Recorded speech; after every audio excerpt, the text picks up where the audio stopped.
A major left-wing activist network, Indivisible, which helped organize the nationwide No Kings protests against President Donald Trump, has launched its largest primary campaign yet.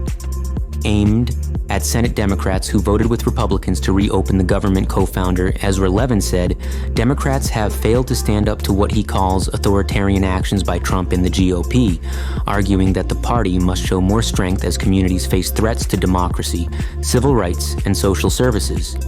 The No Kings protests, supported by dozens of liberal groups including Indivisible, the 50501 movement, and the No Kings organization, drew massive crowds throughout 2025. Indivisible, founded in 2017 and partially funded by a $3 million Soros-backed grant, says Democrats squandered strong public momentum during the 6-week shutdown. Despite favorable polls and historic protest turnout, Levin and co-founder Leah Greenberg argue that Democratic leaders surrendered instead of resisting Republican pressure, and now must be replaced by candidates with backbone and conviction to confront rising authoritarianism and energize the party.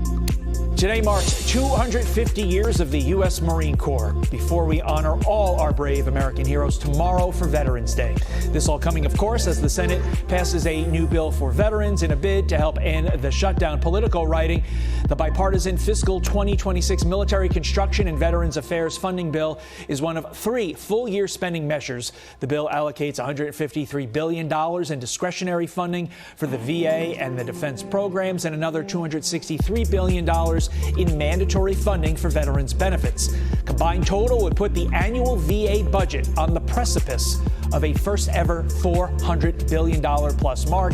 Joining me now is Veterans Affairs Secretary Doug Collins. Doug, that sounds like a great number, but is it enough to offset the damage done by this shutdown?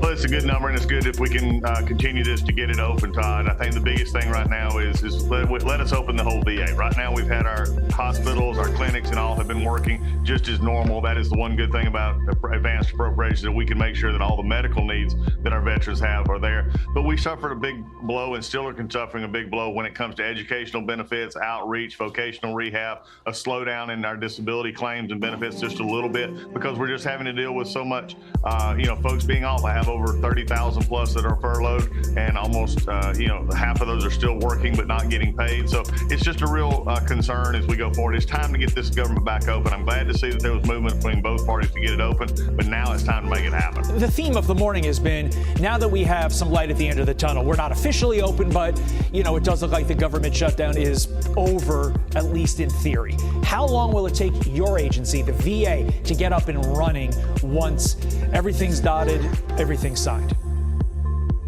We'll be able to go basically the next day. That's the good part, is just getting people back in, turning the computers back on, so to speak, and getting it back going. All of our helplines coming back on, our educational benefits helplines coming back on. So we're going to be able to ready to go pretty quickly. And Todd, do you remember I was part of the House for 8 years? All I can do is encourage my former House colleagues, get this done. Don't let this continue to drag on, help hurting our veterans, hurting our country. It's time to make a deal. It's time to get this done.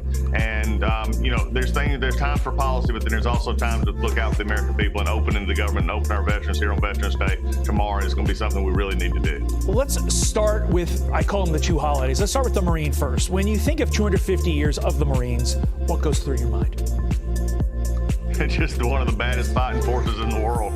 I started my military career in the Navy, and I got to spend a summer at Camp Pendleton as a chaplain candidate out there. And, they're just some great guys. I mean, when you say Marine, you said it all. I mean, in many ways. And so 250 years, Semper Fi to them, happy birthday. It's just an amazing fighting force that all the world knows. And as a veteran yourself, your Veterans Day message in advance of tomorrow to the brave men and women who basically give us everything that we have in this great country. I just say thank you. Thank you to the men and women I've served with. Thank you for those who are willing to raise their right hand, who say that I believe that our country is worth fighting for. I believe our country is worth leaving my home for. And for those who have served, whether in peacetime or in wartime, you are the thing that has made this country the strongest, the bravest, the most powerful country in the world. Our veterans stand at the core of everything we believe. And it's time to say thank you, and tomorrow is another day for that. How has your appreciation for our brave men and women in uniform. So I don't want to say increased, because obviously you had a high level of it, but has it changed since taking over this important role here as the VA Secretary? It's changed just in making it more personal, because now I take it as my own. I take it as leading an agency that is designed to help the men and women that I've served with most of my adult life. But it's very personal when you get to go into hospitals and you sit with World War II veterans and Korea veterans, when you get to go into some of our clinics and you see our Gulf War, our GWAT, Vietnam veterans, and you see the stories, you see their families. It just makes it very personal to me. In fact, it's become something that I long to be with, because they're the ones that we're serving, and it's just good to be around those who are willing to say that even for a short time or a long time, that they put this country first, they put this country in a perspective that we love. And so for me, it's just grown in my affection for what we do, and also an affection for saying we need to make sure for what they have earned, we give them. And it's incumbent upon the rest of us, the civilians in our great nation, to support them at every turn, whether through charity or other endeavors. VA Secretary Doug Collins, thank you for your service. Thank you for your time.